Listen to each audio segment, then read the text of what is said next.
Hi, and welcome back to the second unit of week 3. I want to show you how to make things short. Now, mind you, even though this is about making things short, this video is not going to be short because great power sometimes requires a deeper knowledge of the tricks and of the methods to make things short. Let me start by showing you some seemingly simple things. If we're going in the operators category, we have these rings on top here. So if we take out, for example, the middle ring that has the shape of a reporter, we can take in any of these round blocks. If we place, for example, the 3 plus 4 block in here, something interesting happens. Remember, if we just click on the 3 plus 4 block, we get 7, the result of evaluating its operation. Now, once we place that block into a ring, we don't get 7, but instead we get the 3 plus 4 block. And in order to unpack it again, we can use any of the run, launch, or call blocks that also show these rings. So I'm going to take out the call block and place the 3 plus 4 block in there. Now, if I click on it, I'm again getting 7. So rings wrap up blocks, and you can use call and run to unwrap them again. Not a big deal, you say? Well, it's a superpower. Let me show you why. Sometimes great power lies in leaving out things. Let me leave out the number 4 here. So what's inside the ring now says 3 plus, And I dare you to actually pronounce that out loud. Whenever you see an empty slot inside a ring, say, And if you look at the call block, it has this little expanding triangle. If you click on the expansion triangle, it says with inputs. So that suggests I can call this ring with an input. Now, what if I call the 3 plus block with the input 5? What do you think we get? Let me click on here. You see what happens? See what we're doing here? The number 5, our input, gets placed inside the empty slot. So you realize what rings really are. They aren't just things that turn blocks into things, the Latin res, reifying them. Rings actually turn the blocks inside them into a function. And the empty slots become what we say parameters to the function. And the parameters don't have to have a name, which is why I'm making you say it, We can also make these parameters explicit. For example, we can also expand the ring, in which case we now get a variable. It's called number 1 by default. We can click on it to rename it to something meaningful like number. Now we can use this parameter inside our block. And now what's inside the block says 3 plus number with inputs 5. And of course, it's the same thing. But the trick here is we don't have to be so explicit about it. We don't have to give parameters names. We can just leave the slots empty. It's like what you learned in elementary school. What goes into the blank? So what if we also leave out a second slot? Now I have the plus block, and I'm calling that with 5. And you can't know what comes out of it, but we try to make sense of this way by mapping the input in every empty slot. Now in mathematics and computer science, we'd say that what's inside a ring is an expression, and the ring turns this expression into a function. And that function doesn't have a name. It's an anonymous function. And anonymous functions are called lambda in mathematics. Now you know why Alonzo has this funny hair. It's the shape of the Greek letter lambda. So this is really kind of the secret behind Snap. Why am I telling you this? I'm telling you this is the most powerful thing you're going to learn probably in all computer science. Because, check out this. Also in the operators category, we've already looked at the split block. The split block turns a sentence or text into a list. So I could say the software for novice and advanced programmers, and I can split that by letters, or I can split that by words. Now I have a list of words.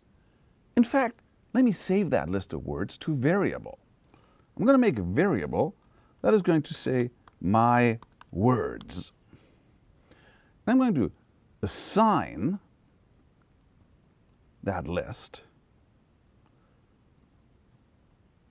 to the variable my words. So here's a list with words, and if I click on the words, I also see the list.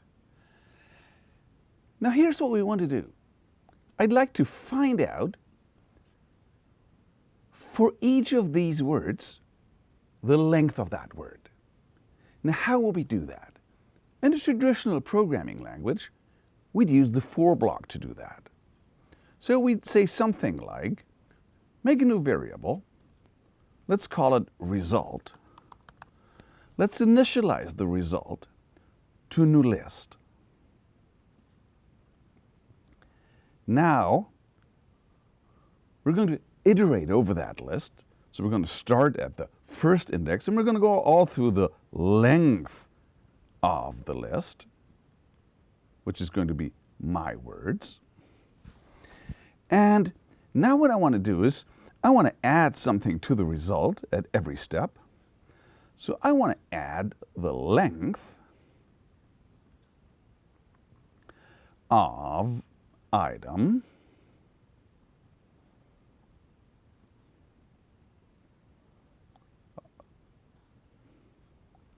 I of my words to the result. And when I'm doing this in the function, I just return or report, as we say, the result at the end. So we're making a loop, we're iterating over a list, we're performing a computation at every step, and we're collecting the results in a separate variable. Now we get a list of the length of words. This is what you've been doing in traditional programming languages all along. Now we've already shown you a little more elegant way, a slightly more elegant way would be to use the for each block. So the for each block doesn't require the variable I. So instead, what we could do is we could just directly say for each, we don't have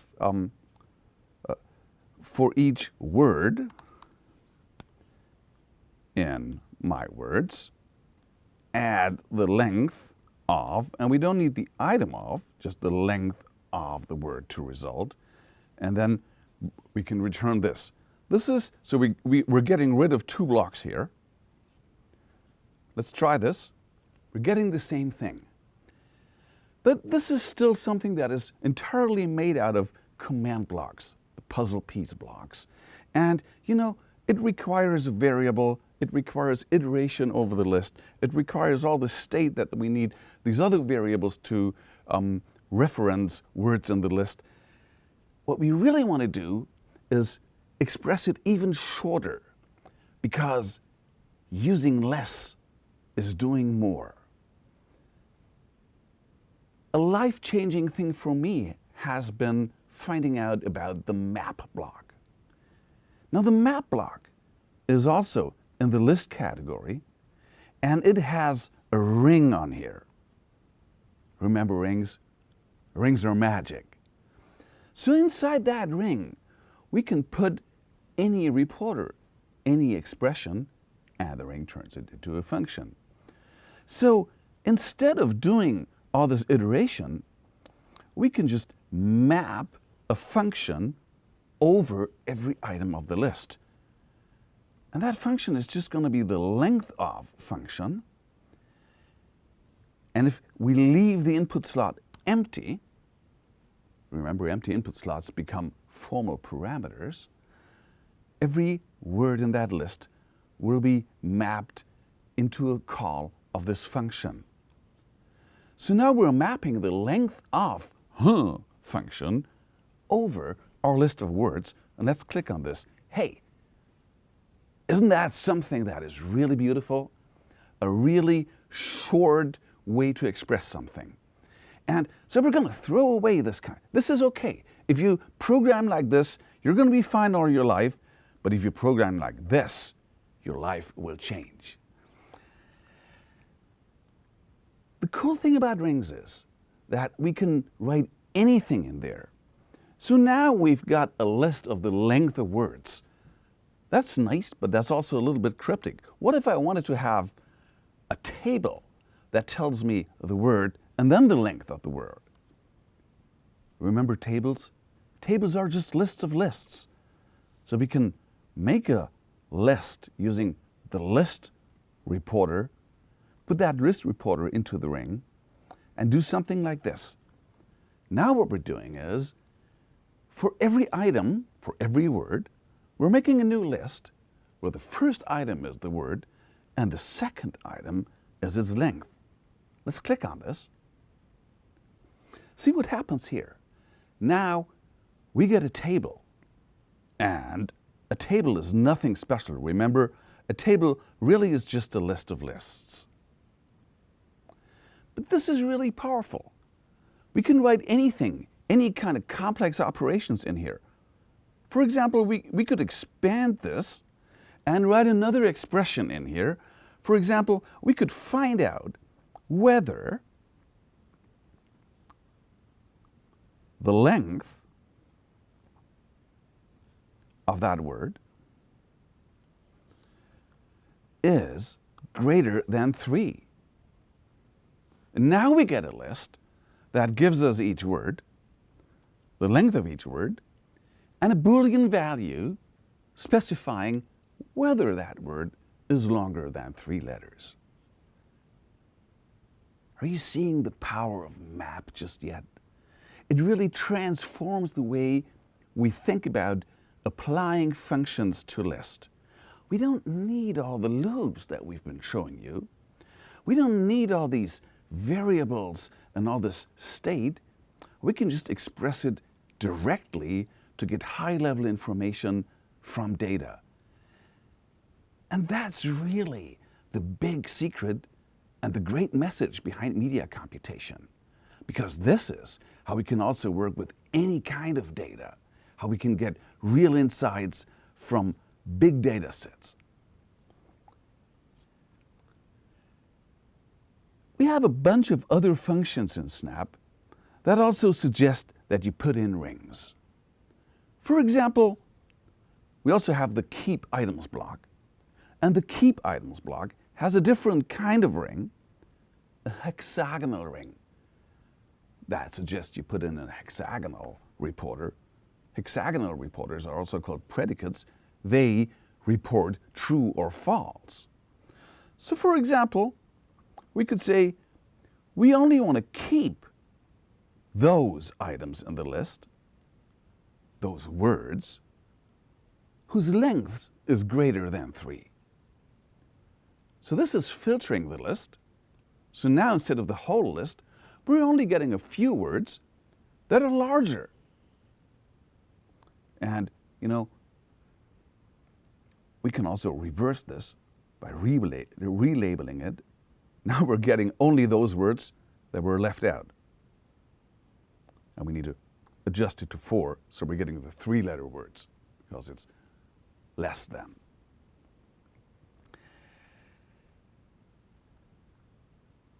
There's another one which is called combine. Now combine takes a list and folds it back into a single value. So when we have the word list and we'd like to put it back together into a sentence, what we could do is we could join each word. So if we're taking the join reporter, which takes 2 inputs, and we're joining every word, we're getting something interesting. We're getting one big word that doesn't have any blanks. Why is that? Because we threw away the blanks when we split the sentence into words. Now, if we want to insert the blanks again, we can do this inside the join reporter by just inserting one blank. And see, this is why in Snap we're showing blank characters as these circles here. So we can distinguish them from empty input slots, because empty input slots are kind of variables, they are parameters. So by inserting a blank, we can concatenate a list of words with blanks again. And we can put in more inside. For example, we can also put 3 pluses and another blank, and now we're kind of getting a telegram style. Map, keep, and combine are the core building blocks of much of data science. Map, keep, combine really is almost all you need to know to work with databases. Let's take this example one more, and let's try to make a function that turns a sentence, turns a name into its acronym. So we also already have this list of words. So we want to filter it and only keep those words that are larger than 3 characters. Now we already have that. Let me again relabel it. So we're keeping all those words that are larger than 3. And now what we want to do is we want to take the first character of each of these. So this is a list. If we want to take the first character, we can use map. So we're going to use the map block and map it over the result of this and take the first letter block, which is the letter 1 of, and we're leaving the input empty because this is where each of the items will come in. So now if we click on this, we have a list that says SNAP. You can see where this is going, right? Now we want to put that back and turn it into a single word again. What do we need for this? Combine, right? So we're taking the combine block and take this list that we're getting here as an input. And now we're just joining these letters again. I'm taking join, and the combine block requires a function that takes 2 inputs. And we don't need the space in between because we just want to create a word. So now I'm clicking on this. Hey, look what I'm getting. Snap is the software for novice and advanced programmers. Now I can turn this function into its own block. So I can make a new block. I can specify that it's going to be an operator, and I want it to be a reporter, a block that returns a value. And I'm going to say this is going to be the acronym of a text. So once I'm saying OK, I'm having the acronym block here. I want to specify that text is going to be an input. So I'm saying text is an input. Now I can apply. I can already see this block. Let me, in fact, copy our sentence in here. And just let me remove this. So now, in order to define what the acronym function does, I can just take my little experiments that I've just made and drag it into the definition. Now the only thing I need to do is, I can't use my words, but instead of my words, I want to take the text, but I want to split that text into a list again. So I'm saying split the text by words. Now we can try whether the acronym block works. I'm clicking on this and it says snap. Hey, let's try something else. Let's try something like light amplification by stimulated emission of radiation. I had to look that up. Let's click on it. Laser. Hey, we've just made an acronym function. Let's try the United States of America. And it's sure enough, it says USA.